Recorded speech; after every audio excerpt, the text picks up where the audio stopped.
pada hari ini, tepatnya hari Jumat tanggal 1 November 2024, akan kami lakukan press conference yang nanti akan dipimpin oleh yang terhormat Kabar Reskrim Polri, Komisaris Jenderal Polisi Dr. Andes Wahyu Widada, Master of Philosophy.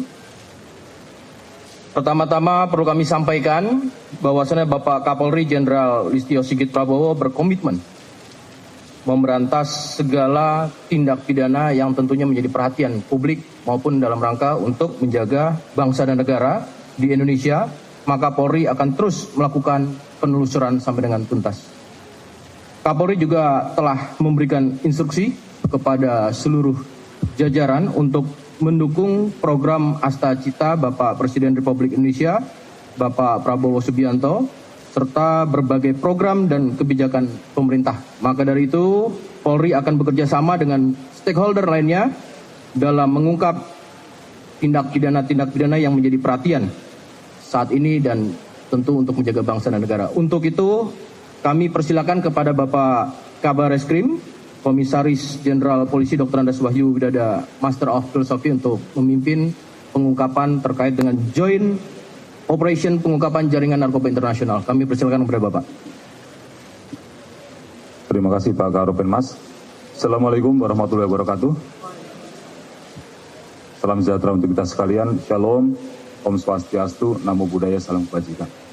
Yang saya hormati, saya banggakan Bapak Kepala Badan Narkotika Nasional, Komisaris Jenderal Polisi Martinus Sukom SK MSI.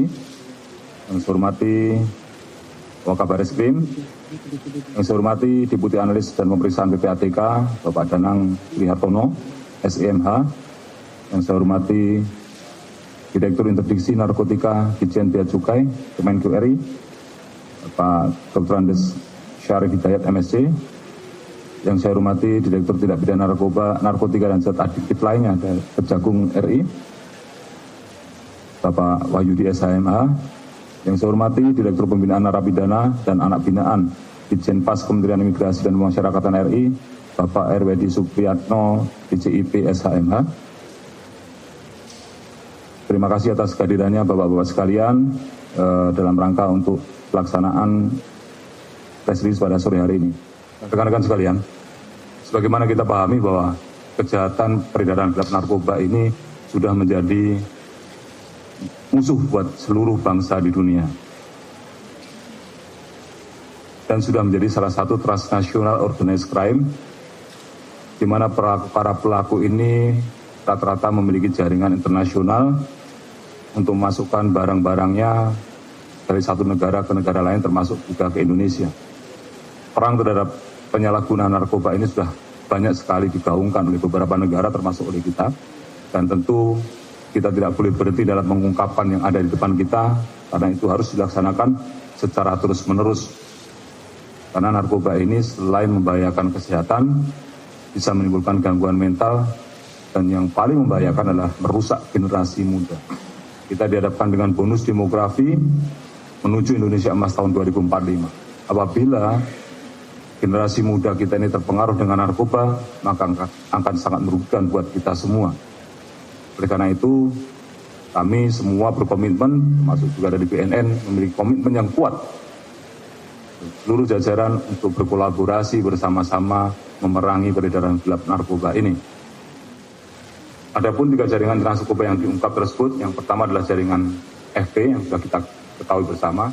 Memang ini masih menjadi PR kami, karena yang bersangkutan masih ada di negara lain, dan terus kita upayakan bersama dengan Ibu Binter untuk bisa melaksanakan pemulangan, tapi sampai sekarang masih terus dalam upaya kita. Jaringan FP yang beroperasi pada 14 provinsi, yaitu di Sumatera Utara, Riau, Lampung, Banten, DKI Jakarta, Jawa Barat, Jawa Tengah, Jawa Timur, Yogyakarta, Kalimantan Barat, Kalimantan Tengah, Kalimantan Selatan, Sulawesi Selatan, dan Sulawesi Tenggara. Kemudian jaringan HS yang beroperasi pada 5 provinsi, wilayah Kalimantan Utara, Kalimantan Timur, Kalimantan Selatan, Jawa Timur, dan Bali. Kemudian jaringan H yang dikendalikan oleh 3 bersaudara, yaitu HDK, DS alias T, dan TM alias AK yang beroperasi di Provinsi Jambi. Dari 80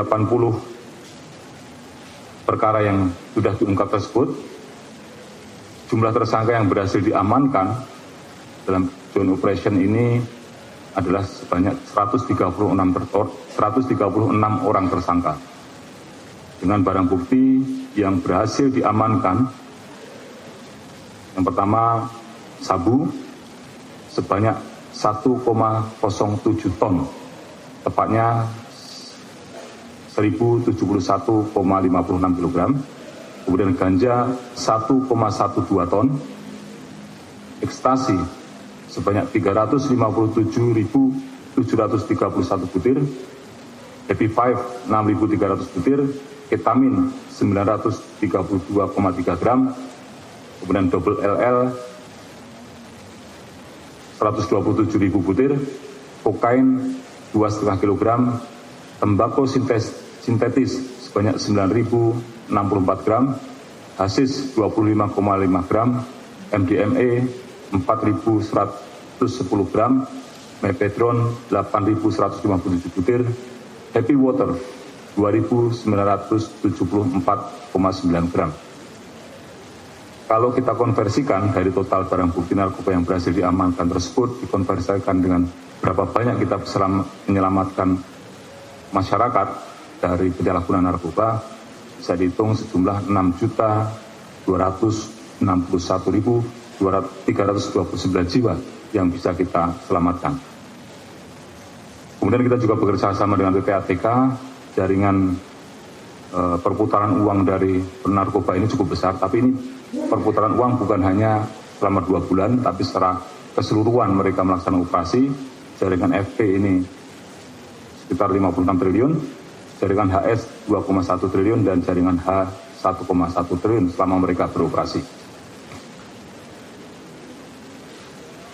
Dan untuk memberikan efek jerah, seperti yang sering saya sampaikan, upaya kita salah satunya adalah melaksanakan TPPU, melakukan aset tracing dan penyitaan terhadap aset-aset yang diperoleh dari perdagangan gelap narkoba. Dengan istilah awamnya, ya kita miskinkan para bandar-bandar ini supaya tidak beroperasi lagi.